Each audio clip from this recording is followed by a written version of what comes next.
여러분 안녕하십니까? 여러분들의 영어 고민을 해결해 드리기 위해서 찐앤짱 영어교실을 운영하고 있는 조이쌤입니다. 공무원 수험생들을 위해서 이제 영어 강의를 쭉 진행을 해 드릴 텐데요. 공무원 영어 시험을 준비하시는 분들이 과연 단어적으로는, 문법적으로는, 독해적으로는 무엇을 어떻게 얼만큼을 준비해야 될지 제 나름대로의 명쾌한 어떤 기준, 방법 이런 것들을 제시해 드리려고 노력해 보겠습니다. 우선 그 첫 번째 단계로 이제 여러분들에게 그동안 이제 무슨 말씀을 드려왔느냐 하면요. 우선 제가 이제 그동안 말씀드렸던 것을 조금만 정리를 간단하게 해보면요. 영어를 공부하기 위해서 이제 나름대로 뭔가 준비를 해야 되지 않습니까? 내가 이 영어 강의를 들어야 되겠다라든지 내가 이 영어 책을 독파해야 되겠다든지 할 때 나름대로 준비를 해야 되는데 바로 그 기본적인 준비가 영어를 공부하기 위한 용어에 대한 준비가 있어야 되지 않을까 이런 생각이고요. 그 용어는 세 가지로 나눠서 단어에 관한 용어, 두 번째는 문법에 관한 용어, 세 번째는 문장에 관한 용어가 있어야 하지 않을까 이런 생각이고요. 단어에 관한 용어라는 것은 그동안 여러분들이 그동안 공부를 하면서 단어에 대해서는 많은 것을 외우면 되지 않느냐 이런 막연한 생각들을 하셨을 텐데 이제 여러분들이 단어를 많이 외우는 것은 뭐 당연한 일인데 그 단어를 외워서 그 단어를 잘 활용을 하거나 정확하게 하려면 그 단어의 품사를 다루는 일, 이것이 병행이 되지 않으면 단어를 암기해도 품사에 대한 개념이 없으면 정확성이 확 떨어진다는 그런 말씀을 드리는 거예요. 그러면 도대체 품사에 대해서는 뭘 해야 되느냐? 그렇다면 품사에 대해서는 8개의 품사가 있으나 감탄사라는 걸 하나를 빼면 적어도 7개의 품사에 대한 나름대로의 아주 숙달된 판단력이 필요하다. 또 7개를 가지고서도 나누면 일상적인 품사가 5개고 우리가 특별히 다루어줘야 되는 품사가 2개인데 특별히 다루어줘야 되는 품사는 전치사와 접속사라는 것이 있고요. 일상적으로 다루어야 되는 품사는 5개 중에서 또 줄여서 명사와 대명사를 줄여서 명사, 그리고 동사, 그리고 형용사, 그리고 부사라는 이런 단어에 대한 용어, 즉 품사에 대한 자유자재로 구사하는 능력이 필요하다. 문장에 관한 용어라는 건 뭐냐 하면 문장은 어떻게 생겼을까 하는 문장의 구조에 대한 5가지 어짜 돌림의 용어가 필요하다. 그 어짜 돌림의 용어 5개 중에는 여러분들이 이미 잘 알고 있는 주어, 목적어, 보어, 이건 여러분들이 잘 알고 계신 거잖아요. 그 이외에 여러분들이 주어 다음에 동사라고 알고 있는 용어보다는 서술어라는 용어가 더 좋은 거고요. 5번째는 우리가 나머지 이런 주요 요소들을 뺀 나머지를 수식어라고 하니까 우리가 어짜 돌림의 용어가 필요하다. 그래서 영어의 가장 큰 주제 단어와 문장에 대해서 단어를 사자 돌림으로 자유자재로 구사할 수 있는 능력이 필요하다면 문장의 구조를 어짜 돌림으로 자유자재로 구사할 수 있는 이런 준비 자세가 필요하지 않느냐. 또 그 이외에 이제 2번째 문법이잖아요. 여러분들이 가장 어려워하면서도 가장 어려워하고 꺼려하면서도 반드시 넘어야 될 산이 문법입니다. 이 문법이라고 하는 것은 가령 문법 문제를 푸는 것, 장문 문제를 푸는 것에 필요한 것은 뭐 당연한 일인데요. 이것을 독해 독해의 정확성을 위해서는 이 문법에 대한 개념을 좀 이해를 해야만 독해의 정확성을 해결할 수 있다.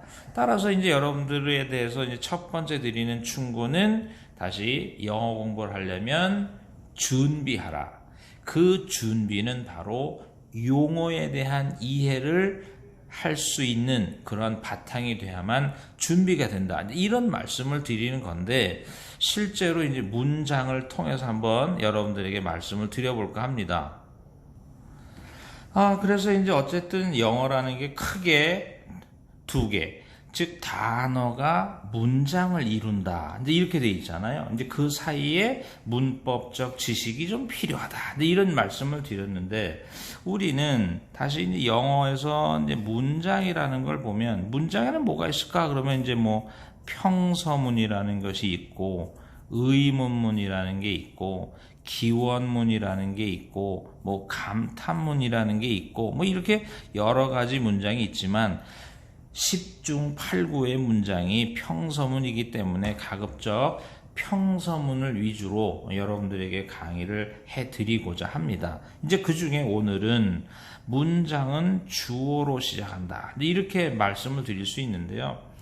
문장은 주어로 시작한다면 어떤 생각하면 굉장히 당연한 이야기입니다. 다시 하나의 문장이 시작해서 마침표가 나오는 하나의 문장이 끝날 때까지인데 여러분들이 문장은 주어로 시작한다 라는 말은 굉장히 쉬운 말 같지만 우리가 실제로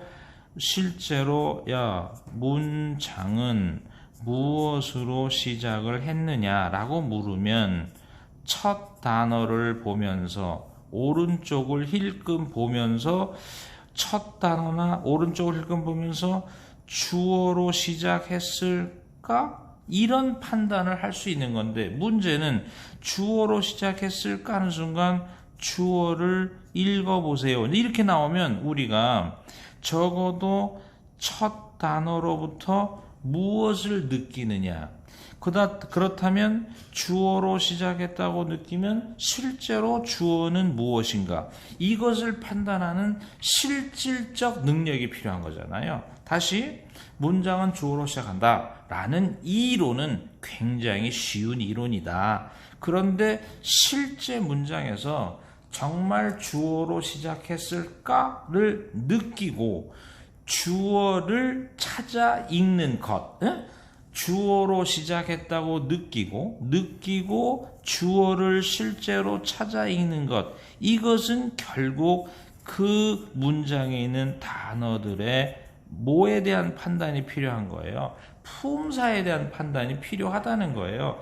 다시 얘기하지만 이론은 쉽다. 그러나 실제 문장에서 그것을 행동으로 옮기기 위해서는 문장에 쓰여 있는 단어들의 품사를 느끼는 일만이 절대적으로 필요하지 않느냐. 그렇다면 이 문장을 한번 보시죠. 다시 한번 이 문장은 평서문입니다. 그럼 이제 말씀드렸잖아요. 문장은 뭐로 시작한다고 그랬더니 뭐 대체로 주어로 시작합니다. 그러면 이 문장의 주어를 읽어보세요. 이제 이렇게 나온잖아요. 그러면 주어를 읽어보세요 라고 말하면 주어를 찾아보세요 라는 말과 같은 거잖아요. 또 쉽게 말하면 주어를 찾아보세요 라는 말은 서술어 나올 때까지가 주어 아니겠어요? 그러면 동사를 찾아보세요. 뭐 이런 말과 같을 건데 주어를 읽었더니 동사가 나온다는 이 말도 역시 다시 얘기하면 그 서술어에 쓰인 단어의 품사, 주어에 쓰인 단어의 품사가 필요하지 않느냐. 이 예문을 보면 솔직한 얘기로 이제 뒤에부터 할까요? 만약에 아라는 단어가 동사라는 걸 알면 동사가 나오기 전까지가 주어 아니겠느냐 이렇게 말하면 상당히 쉬울 수 있습니다. 그러나 아무튼 원칙적으로 해보면 다시 문장은 뭐로 시작할까요? 그랬더니 주어입니다. 그러면 주어를 한번 읽어보세요 라고 하는 순간 첫 단어를 보는 거지요. 그럼 첫 단어를 보면서 첫 단어의 뜻을 한번 생각해 봤어요. 그랬더니 여러분들이 정확하게 알았어요. 사람의, 인간의, 개인의라는 의자 돌림의 뜻이 있다는 것은 형용사겠다. 이런 생각을 할 수 있는 거예요. 그러나 두 번째, 단어의 품사는 형태를 보면 알 수 있다. 그러면 뭐냐? person, 사람이다. person은 명사다. 명사에 전미어 AL을 붙이면 형용사가 된다. 이런 조각조각의 품사에 대한 지식을 모아보는 것도 필요하다. 그럼 다시 문장은 뭐로 시작합니까? 주어입니다. 주어를 한번 읽어보세요 하는 순간 첫 단어를 보고 형용사라고 느끼면 이 형용사가 명사를 수식할 거고 이런 거잖아요. 명사를 수식할 거고 그 명사가 주어가 될 거다 하는, 그래서 이제 명사를 찾아서 주어를 읽었더니 그 다음엔 라는 동사가 잘 나와서 우리는 personal blind spots까지를 주어로 해서 읽으면 잘 읽었다 이렇게 말을 할 수가 있는 거잖아요. 또 이 예문에서처럼 다시 하나의 평서문을 주고 다시 한번 문장은 대체로 뭐로 시작합니까? 주어입니다. 주어를 한번 읽어보세요 하는 순간 아까도 얘기했잖아요. comes라는 동사를 찾아서 여기까지가 문장의 주어다. 이렇게 말을 할 수는 있어요. 그러나 때때로 우리가 그렇게 일치하지 않을 수 있다. 주어 전체가 동사와 동사를 바로 만나는 일치 개념이 아닐 수도 있지 않느냐. 그래서 다시 이제 원칙적으로 첫 단어를 보니까 이런 단어, 즉 이런 단어나 이런 단어나 이런 단어를 우리는 관사라고 한다. 그러면 백발 99이잖아요. 백발 99 관사 뒤에는 반드시 명사가 나올 것이다. 이런 식이잖아요. 그럼 다시 한번 문장은 주어로 시작해야 한다. 첫 단어 관사를 보는 순간 명사까지 잘 읽으면 그 명사가 주어겠구나. 그런데 명사가 뭐지 하는 순간 most 하는 순간 most는 여러분들이 most의 뜻이 여기서 뭘까 그랬더니 만약에 가장 이런 식이라고 합시다. 그러면 가장의 품사는 네 가지. 사람의 명칭을 나타내는 거 아니니까 명사 아니다. 다자로 끝났으니까 동사, 끝나지 않았으니까 동사 아니다. 니은 받침이 아니니까 형용사 아니다. 그렇다면 most는 지금 부사 아닐까? famous의 뜻이 뭘까 했더니 famous는 유명한이다. 이렇게 뜻에 니은 받침이 들어가면 형용사일 거다. 그러면 형용사는 명사를 수식할 테니까 quote라는 단어의 뜻을 몰라도 quote의 품사를 famous가 형용사니까 명사로 생각한다면 실제로 주어는 이 quote가 주어지요. 우리가 다음 강의에 나오겠지만 주어와 서술어 사이 요것을 바로 뭐라고 할까요? 요것은 주어를 수식하는 거지요. 따라서 우리가 다시 한번 문장은 무엇으로 시작하느냐? 주어입니다. 주어를 읽어보세요 하는 순간 문장의 왼쪽으로부터 다시 문장의 왼쪽으로부터